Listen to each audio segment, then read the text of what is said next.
मल्लिकार्जुन खड़गे ने प्रधानमंत्री नरेंद्र मोदी को चिट्ठी भेजी है कि राहुल गांधी को जान से मारने की धमकी भाजपा के मंत्री और नेता दे रहे हैं। देखिए, ऐसा है कि जो भी मुद्दा है और जिन नेता इस तरीके की बातें कर रहे हैं, ये उनकी व्यक्तिगत सोच हो सकती है, लेकिन भारतीय जनता पार्टी की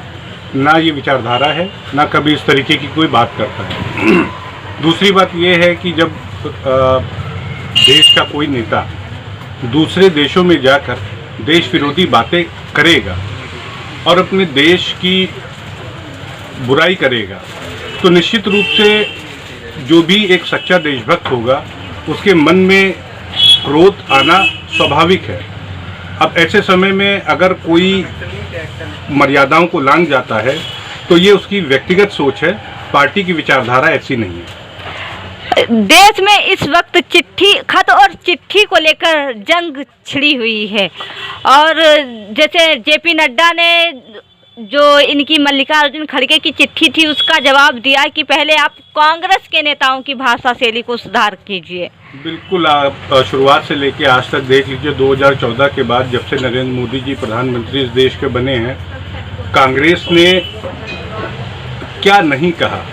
मोदी जी को, लेकिन ये मोदी जी का विराट व्यक्तित्व है कि उन्होंने कभी भी उन बातों का न बुरा माना न उस पर कोई प्रतिक्रिया दी। तो मुझे लगता है कि जो इस तरीके की सीख भारतीय जनता पार्टी को दे रहे हैं, पहले उनको अपने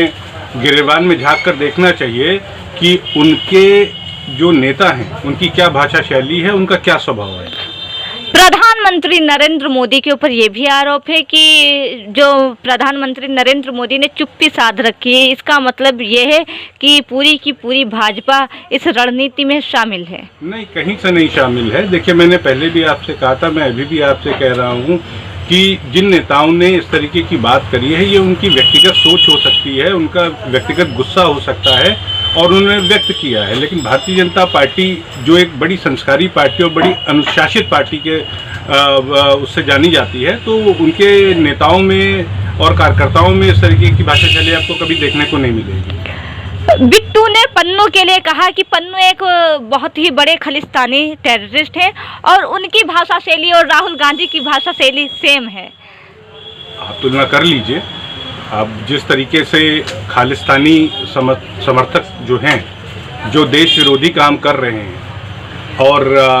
देश में रहकर देश के बाहर भी वो देश को कमज़ोर करने में लगे हुए हैं, देश के लोकतंत्र को कमज़ोर करने में लगे हुए हैं, आप उनकी जो कार्यशैली है, उनकी जो सोच है, उसकी तुलना जब आप करेंगे तो आपको लगेगी कि कहीं ना कहीं आपस में एक दूसरे का संबंध जुड़ता है।